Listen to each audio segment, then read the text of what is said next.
Penny and Her Marble by Kevin Henkes. Read aloud by Big Papa Scott.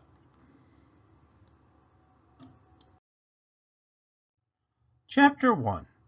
Penny was pushing her doll, Rose, in her stroller. They went back and forth on the front sidewalk. "Only go as far as Mrs. Goodwin's house," called Mama. Penny pretended they were in a big city. "Look at the tall buildings, Rose," said Penny. When they got to Mrs. Goodwin's house, they turned around. Then Penny pretended they were in a forest. "I hope we don't get lost in the trees, Rose," she said.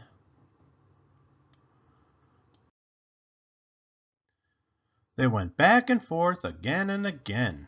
Now Penny pretended they were flying in a plane. "Everything looks so tiny from up here," said Penny. Just then Penny saw something on Mrs. Goodwin's lawn. It glinted in the sun. It was a marble, a big, shiny blue marble.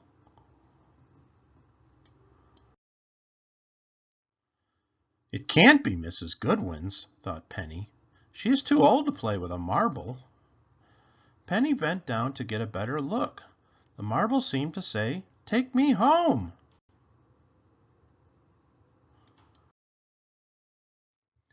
Penny looked around. No one was watching. Penny picked up the marble. She put the marble in her pocket. Then Penny raced home with Rose.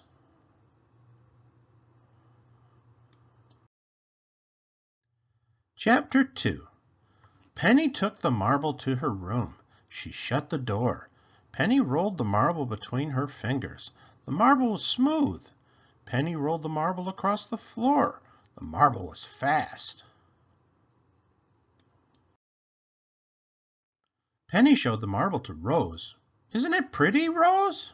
said Penny. The marble was so blue it looked like a piece of the sky. Penny went to the window and held up the marble. She was right. The marble was like a piece of the sky. Penny saw Mrs. Goodwin out the window. Mrs. Goodwin was in her yard. Mrs. Goodwin was exactly where Penny had found the marble. Penny hid behind the curtain. Was Mrs. Goodwin looking for the marble? Penny left the window. She hid the marble in her dresser. Penny stayed by Mama and the babies all afternoon. She could not stop thinking about the marble. Chapter 3. "Do you want to bake cookies?" asked Mama. Penny shrugged. "We could make your favorites," said Mama. "Sugar cookies." "I'll watch you," said Penny. "Are you feeling okay?" asked Mama. "My stomach hurts a little," said Penny. Mama felt Penny's forehead. "No fever," said Mama. Penny watched Mama bake cookies. Penny helped a little.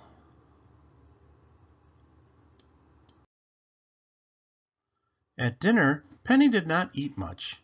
The oranges in the bowl looked like big orange marbles. The peas on her plate looked like little green marbles.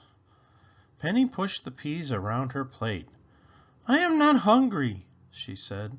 Penny did not want a sugar cookie for dessert.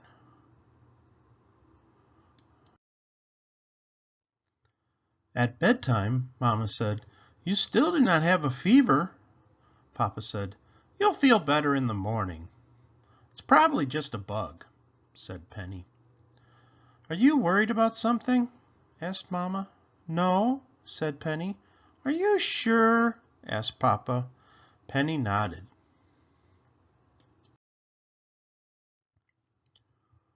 After Mama and Papa left her room, Penny looked at the marble. It was still so blue and so smooth and so shiny. Penny put the marble back in her dresser. Penny could not sleep. She kept thinking about the marble. When Penny did fall asleep, she dreamed. She dreamed that Mrs. Goodwin was knocking on the door, yelling, "Where is my marble?" Then Penny dreamed that the marble grew so big it broke her dresser to bits. Finally, Penny stopped dreaming. She slept deeply until morning. Chapter 4. When Penny woke up, she had forgotten about the marble. All of a sudden, she remembered. Penny got dressed quickly. She got the marble and put it in her pocket. Penny looked for Mama. "Mama," said Penny, "may I take Rose for a walk before breakfast?" "Are you feeling better today?" asked Mama. Penny nodded. "Okay," said Mama, "just to Mrs. Goodwin's and back."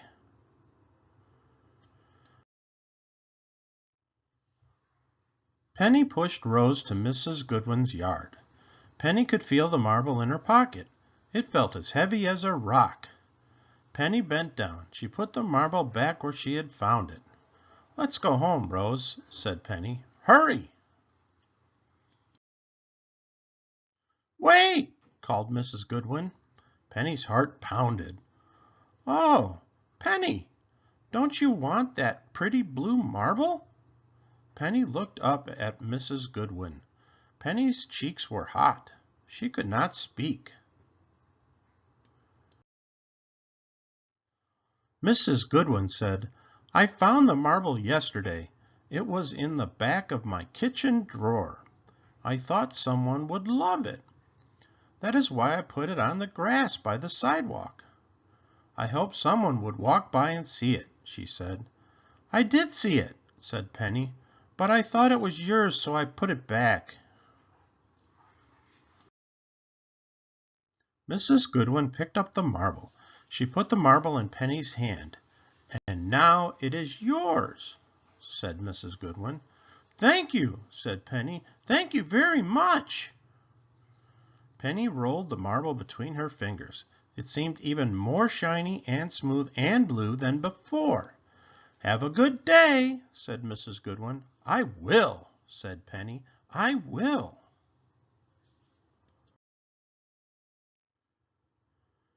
Penny pushed Rose home.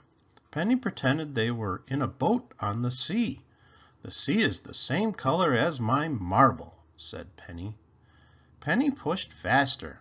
"This boat ride is making me hungry, Rose," said Penny. "Let's go inside and have the biggest and best breakfast ever." And they did. The end. Please hit the like button and subscribe to my channel. Check out the gifts in the description. Please support my work at patreon.com/BigPapaScott.